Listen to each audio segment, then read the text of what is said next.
Lorsque Vladimir Poutine a lancé son invasion de l'Ukraine, l'idée même que la guerre puisse durer près de 4 ans ne lui a jamais traversé l'esprit. Même face à la forte résistance de l'Ukraine, Poutine pensait que la guerre finirait en 1 ou 2 ans. Mais la guerre en Ukraine fait toujours rage, apparemment sans fin en vue. Poutine a conduit la Russie au bord de l'effondrement économique pour soutenir sa machine de guerre. Le président russe est désespéré alors qu'il a observé la guerre qu'il a lui-même déclenchée lentement, briser la Russie. Maintenant, Poutine a été forcé de faire l'impensable en brisant un énorme tabou dans l'économie russe. Quel est ce tabou ? Cela concerne les réserves d'or de la Russie, et quelque chose que Poutine n'aurait jamais pensé devoir faire, vendre l'or de la Russie. Le 19 novembre, Interfax a annoncé que la Banque centrale russe a commencé à vendre l'or du Fonds national de richesse. Fonds national de richesse. L'opération doit refléter ce que le pays fait déjà avec le yuan de son Fonds national de richesse. La Russie achète et vend cette devise pour tenter de récolter plus d'argent pour la guerre de Poutine. Mais le Fonds national de richesse abrite également d'immenses réserves d'or, et cette matière première n'a pas non plus échappé au pillage de Poutine. La Russie vend désormais l'un de ses actifs les plus stables et abondants, et elle prend cet actif dans un fonds de réserve censé exister pour un soutien d'urgence. La guerre en Ukraine n'est pas le genre d'urgence pour laquelle le Fonds national de bien-être a été créé, du moins pas pour quelqu'un d'autre que Poutine. La Banque centrale a publié un communiqué expliquant sa décision, déclarant « Comme la liquidité du marché intérieur de l'or a augmenté ces dernières années en lien avec la mise en œuvre de la règle budgétaire et d'autres opérations du Fonds national de bien-être ». La Banque de Russie réalise ses opérations sur le marché intérieur en échangeant des yuans contre des roubles et en négociant partiellement de l'or. Cela nous permet aussi de maintenir la diversification monétaire des réserves internationales, où la part de l'or a fortement augmenté ces dernières années avec la hausse de son prix. En d'autres termes, la banque essaie de tirer profit de la situation en vendant de l'or lorsque son prix est élevé. Et ainsi, elle a assez plus à même de générer le type de revenu dont Poutine a besoin pour ses dépenses insensées dans la guerre en Ukraine. Le problème ne vient pas du concept de vendre de l'or. La Russie l'a déjà fait de nombreuses fois auparavant, et continuera de le faire à l'avenir. Le problème est que cet or vient d'un fonds censé être protégé et réservé aux urgences. Le Kremlin ne cherche pas à créer vite des roubles pour soutenir la guerre lancée par Vladimir Poutine. Fait intéressant, il paraît que beaucoup de ventes d'or russes ciblent surtout les consommateurs locaux. C'est du moins l'impression donnée par les propos du vice-ministre russe des Finances, Vladimir Kolyachev. Compte tenu du fait que ces dernières années, la demande du public pour l'or en tant que valeur refuge a augmenté. Le volume des échanges et la liquidité du marché intérieur de l'or ont augmenté. La Banque de Russie justifie d'autant plus ses opérations équivalentes sur le marché intérieur, en yuan et en or, selon Interfax. Kolyachev affirme que la Russie semble prête à gagner beaucoup avec la vente d'or de son fonds national de bien-être. En mars, l'once d'or valait un peu plus de 3000 $ et a atteint 4000 $ en octobre, soit une hausse de 50%. Il y a aussi un aspect où la Russie tente de limiter l'impact des facteurs externes qui pourraient affecter son économie ici.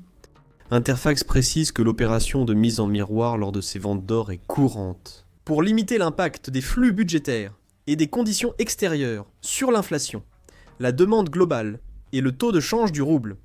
En 2025, l'inflation a été un problème pour la Russie. Selon Trading Economics, l'inflation annuelle du pays a atteint 103% en mars. Depuis, il a baissé, atteignant 77% en octobre. Cependant, cela reste un taux élevé pour un pays qui vise un taux de 4%. Il y a des indices que la Russie essaie de stabiliser une économie en difficulté à travers ses ventes d'or. Nous explorerons ce concept plus tard dans la vidéo. Cependant, pour la Russie, l'enjeu majeur de ce mouvement est la vente d'or du fonds négocié en bourse. United 24 Media indique dans son rapport sur l'article d'Interfax que cette décision marque un tournant dans la façon dont la Russie utilise ses réserves financières, censées profiter à la société et non au Kremlin. Elle affirme que la Russie vend cet or principalement pour financer les dépenses publiques, en forte hausse depuis l'invasion lancée par Poutine. En octobre, la fondation Carnegie a déclaré que la Russie avait connu 3 années d'augmentation des dépenses. Cela équivaut en moyenne à 10% du produit intérieur brut national entre 2022 et 2024. Ce niveau de dépenses n'est pas soutenable, surtout pour un pays frappé par des sanctions. La Russie puise donc dans les réserves d'or du Fonds national de bien-être. United 24 Media affirme que la décision est taboue, sans en préciser la raison. Il pourrait y avoir plusieurs raisons, y compris le fait que les Russes, du moins pour l'instant, accordent beaucoup d'importance à l'accumulation d'or.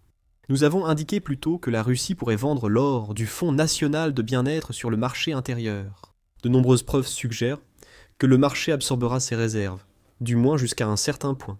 Le 29 octobre, le Moscow Times a rapporté que les Russes achètent de l'or en quantité record. Apparemment, en raison de la conviction que l'or est le meilleur véhicule d'investissement qu'ils peuvent choisir pour protéger leurs richesses existantes. Depuis 2022, les citoyens russes ont acheté 282 tonnes d'or en pièces, lingots et bijoux. En 2025 seulement, les Russes devraient acheter 622 tonnes d'or. Miningcom indique que la thésaurisation d'or par les Russes est telle que l'or détenu par leurs citoyens équivaut aux réserves nationales d'or de l'Espagne. Les Russes aiment beaucoup l'or, un amour déjà montré par Vladimir Poutine. Le président russe a lui-même misé sur l'or comme l'un des actifs fondamentaux pouvant servir à soutenir l'économie de son pays. En juin 2019, le Moscow Times rapportait que Vladimir Poutine achetait de l'or par seau, même quand les prix étaient très bas. Cette stratégie a rapporté plusieurs fois à la Russie. L'obsession du Kremlin pour l'or aide encore Vladimir Poutine, alors qu'il a besoin de plus d'argent pour la guerre. Ce que nous soulignons ici, c'est que la vente d'or semble aller à l'encontre de la tendance de la Russie et de sa population à vouloir accumuler autant que possible cette matière première. C'est peut-être pour cela que ce que la Russie fait actuellement avec son or dans son fonds national de richesse est un sujet tabou. Comme le dit United 24 Media, la Russie devrait être capable de financer la guerre en Ukraine, sans puiser dans sa réserve d'or du Fonds national de richesse. Mais elle n'y parvient pas. Le stock accumulé par le pays sert désormais à financer une guerre, au lieu de réformes sociales ou de programmes de modernisation profitant aux Russes moyens. Dire que Vladimir Poutine n'a pas besoin de l'or du Fonds national pour financer la guerre cache un autre tabou. L'utilisation de cet or serait un aveu implicite. L'échec du Kremlin à s'attaquer au déficit budgétaire de la Russie. Comme l'a rapporté AA le 11 novembre, le déficit budgétaire de la Russie s'élève à 519 milliards de dollars au cours des 10 premiers mois de 2025 principalement, en raison de l'augmentation des dépenses du Kremlin, principalement axée sur la guerre. Le même média révèle le fossé entre les recettes et les dépenses du budget de l'État russe. Entre janvier et octobre, les recettes budgétaires ont augmenté de 8% par rapport à la même période en 2024. Cependant, les dépenses budgétaires ont explosé de 154%. En termes réels, cela signifie que la Russie a gagné 3 693 milliards de dollars, mais elle en a dépensé 4 212 milliards. La Russie dépense plus que ses revenus, et cela commence à se ressentir. La Russie, bien qu'elle affirme utiliser le mirroring pour soutenir le rouble, vend probablement l'or du Fonds national de bien-être pour couvrir une partie du déficit budgétaire. Cela ne poserait pas de problème si le déficit avait été causé par le fait que la Russie ait été contrainte de dépenser pour une urgence, comme une catastrophe naturelle qui aurait frappé le pays. L'argent sert à une guerre voulue par Vladimir Poutine, que le reste de la Russie aurait préféré éviter. Cela mène à un autre sujet tabou. Ce n'est pas à cela que l'or du Fonds national de bien-être est censé servir. Nous avons déjà mentionné que le Fonds national de bien-être est la réserve de la Russie pour les jours difficiles, dans laquelle elle peut puiser en cas d'urgence. United 44. Média précise que le Fonds national de bien-être et les ressources naturelles de la Russie sont des piliers de l'économie russe. Ce fonds a chuté rapidement depuis le début de la guerre, lancé par Vladimir Poutine, atteignant au printemps 2025 un niveau 5 fois inférieur à celui du printemps 2022. Le même média a expliqué comment la Russie maintient le stock du Fonds national de bien-être en juillet, selon un schéma précis. Quand les prix du pétrole augmentent, une part des revenus est taxée et versée au Fonds national de bien-être. Actuellement, le fonds reçoit des recettes fiscales supplémentaires, grâce aux ventes de pétrole au-dessus de 60 $ le baril. Si la Russie vend du pétrole à 75 $ le baril, le Kremlin met l'excédent dans le fonds, à dépenser ou économiser plus tard, selon la source. La valeur du dollar sur le pétrole a pu évoluer avec les sanctions depuis l'article, mais le principe demeure. Le Fonds national de bien-être, fonds négocié en bourse, n'augmente que si la Russie vend son pétrole à un prix donné. Ce n'est plus le cas depuis des années, sauf rares exceptions. La Russie épuise le fonds de négocier en bourse alors qu'elle ne peut pas y réinjecter d'argent, ni maintenant, ni dans un avenir proche. Elle épuise aussi ce fonds, non pour les programmes sociaux prévus, mais pour que Poutine dépense plus pour les soldats. En novembre 2024, Medusa a indiqué qu'environ la moitié des fonds russes destinés à la protection sociale dans certaines régions servaient à payer les salaires et primes élevés des soldats. Un an après, UNN a publié un rapport similaire, indiquant que des régions russes réduisaient leurs programmes sociaux pour financer les primes. Ces histoires, sans lien direct avec le Fonds national de bien-être ou les ventes d'or récentes, illustrent les priorités de Poutine, éloignées des intérêts du peuple russe. Pour le dirigeant russe, tout repose sur son obsession de la guerre en Ukraine, développée depuis février 2022. Le Fonds national de bien-être est ainsi passé d'un fonds sacré à un usage d'urgence, pour devenir simplement une autre réserve dans laquelle Poutine peut puiser à sa guise, dès que cela sert la seule chose qui semble encore compter pour lui. Peut-être que la question clé est désormais simple. Si Poutine vend le Fonds national de bien-être et ses réserves d'or, combien gagne-t-il vraiment pour envahir l'Ukraine ? United 44 Media offre quelques éclaircissements. En plus de révéler que le Kremlin a discrètement vendu l'or du Fonds national de bien-être pendant la guerre, il précise que le fonds détenait 4057 tonnes d'or avant l'invasion. La Russie avait liquidé 57% de ce stock jusqu'au moment où la nouvelle des dernières ventes a éclaté. Il ne reste que 1731 tonnes d'or dans le Fonds national de bien-être, soit une vente de 2326 tonnes des réserves accumulées par la Russie pour les urgences. Nous pouvons estimer les gains de la Russie avec cet or grâce aux chiffres de Gold Avenue. Il précise que l'or vaut environ 131 000 $ le kilo. Il y a 1000 kg dans une tonne métrique, donc à 130 et 1 000 $ par kilogramme. 130 et 1 million de dollars. C'est vraiment beaucoup d'argent. Multipliez ce chiffre par 2326 et vous obtiendrez environ 30 à 31 milliards de dollars générés par les ventes d'or du Fonds national de bien-être depuis que Poutine a lancé la guerre. Gardez à l'esprit qu'il s'agit d'une approximation basée sur les prix actuels de l'or. Le Fonds national de bien-être ne dispose plus que de 50 à 60 milliards de dollars en réserve d'or et de devises. Il ne reste plus beaucoup d'occasions à Vladimir Poutine pour faire ce genre de choses avant que le fonds tout entier ne s'effondre sur lui-même. Le Moscow Times affirme que ces ventes visent à injecter des devises sur le marché russe. Mais ce n'est pas la vraie raison. La Russie vend l'or du Fonds national de bien-être car son économie est en crise. Et la guerre en Ukraine est devenue si coûteuse que la Russie ne peut plus se la permettre. Les revenus des ventes d'or récentes du Fonds national de bien-être ne couvrent que peu de temps pour les dépenses quotidiennes. En février, Kirilo Boudanov, chef du renseignement ukrainien, a estimé que la guerre en Ukraine coûte à la Russie près d'1 milliard de dollars par jour. D'autres estimations sont plus basses. Un article du Kyiv Post ayant indiqué en septembre 2024 que la Russie dépensait environ 300 millions de dollars par jour pour la guerre de Poutine. Aucune de ces sommes n'était bénéfique pour la Russie. La vente d'or du Fonds national de bien-être aurait permis à Poutine de financer 30 à 100 jours de guerre en plus, selon ses estimations.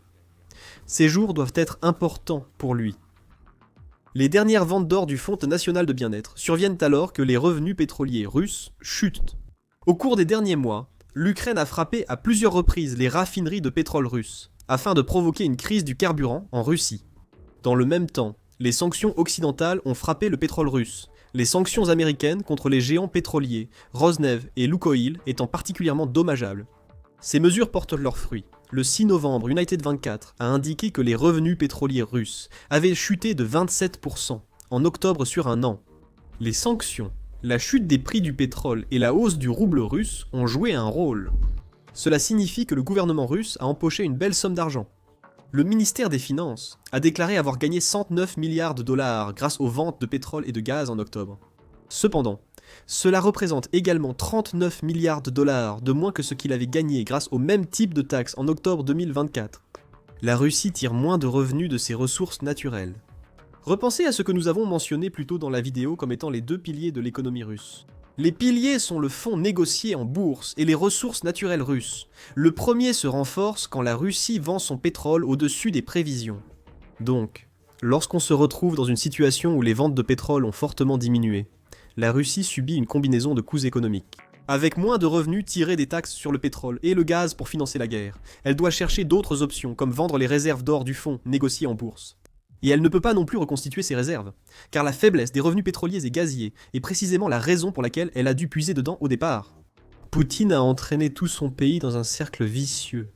Et c'est la raison pour laquelle les réserves détenues dans le Fonds national de bien-être n'ont cessé de diminuer à mesure que la guerre se poursuit. Les dépenses de guerre de Poutine ont mené la Russie à une récession financière. La situation empire car l'économie de guerre instaurée par Poutine ralentit. En août, le Moscow Times rapportait que malgré la croissance attendue du produit intérieur brut, l'effet des dépenses de guerre sur l'économie russe diminuait. Et la croissance n'est plus ce qu'elle était. Au premier trimestre 2025, la Russie a enregistré sa première contraction économique depuis 2022. La croissance frôle zéro pour son estimé. À 0,3% au troisième trimestre 2025, ce qui n'est pas rassurant pour Poutine. L'économie russe est pratiquement stagnante, et il semble probable que même la faible croissance qu'elle pourrait avoir pourrait bientôt se transformer en déclin. Des économistes russes, dont Vladislav Inozemtsev, évoquent une contraction possible jusqu'à 12%, parce qu'il n'y a eu aucune véritable raison de croissance, même pas au début de l'année. Une économie en contraction indique une production nationale plus faible. Et cela se traduit par encore moins d'argent injecté dans la machine de guerre de Poutine. Du moins, moins d'argent, provenant des revenus que la Russie tire de ses ressources naturelles et d'autres industries. De l'argent reste dans le Fonds national de bien-être, qui vient de perdre une partie de son or. Mais cela ne durera pas si la Russie poursuit la vente des actifs de son Fonds national de bien-être. C'est un point intéressant. United 24 indique que la Russie possède plus de 2300 tonnes d'or dans ses réserves, soit le 5e stock mondial. Mais ces nouvelles ventes soulignent à quel point le Kremlin dépend désormais fortement de ses réserves souveraines pour maintenir son économie de guerre à flot. Attendez une seconde. Si la Russie possède 2300 tonnes de réserves d'or, pourquoi puise-t-elle dans les réserves relativement modestes qui restent dans le Fonds national de bien-être ? La raison est étonnamment simple. Personne ne veut acheter cet or. Depuis mars 2022, Business Insider rapporte que les sanctions occidentales compliquent l'échange d'or russe avec des acheteurs internationaux. C'est toujours le cas en novembre 2025. Les ventes d'or du Fonds national de bien-être se font au niveau national, et il n'y a qu'une quantité limitée d'argent en Russie qui pourrait être dépensée pour ces réserves beaucoup plus importantes. Le peuple russe aime l'or, mais il ne peut pas dépenser les milliards requis pour aider Poutine à liquider la totalité ou la majorité des 2300 tonnes d'or de la Russie. Peut-être que les entreprises et citoyens russes à qui Poutine voudrait vendre cet or n'en ont plus les moyens. C'est le genre de choses qui arrivent quand on fait s'effondrer l'économie de son pays pour financer une guerre qui a duré bien plus longtemps qu'on ne l'avait imaginé. Pour Poutine, une autre source habituelle de revenus russes commence aussi à lui manquer. Pendant des décennies, la Russie a pu vendre massivement ses armes à d'autres pays, ajoutant ainsi des milliards à ses caisses. Ce n'est plus le cas aujourd'hui, et l'Inde vient de le prouver. L'Inde a humilié Poutine en refusant d'acheter les Su-57 défectueux russes. Regardez notre vidéo et abonnez-vous à The Military Show pour d'autres reportages sur la situation financière difficile de la Russie. Et merci comme toujours de nous regarder.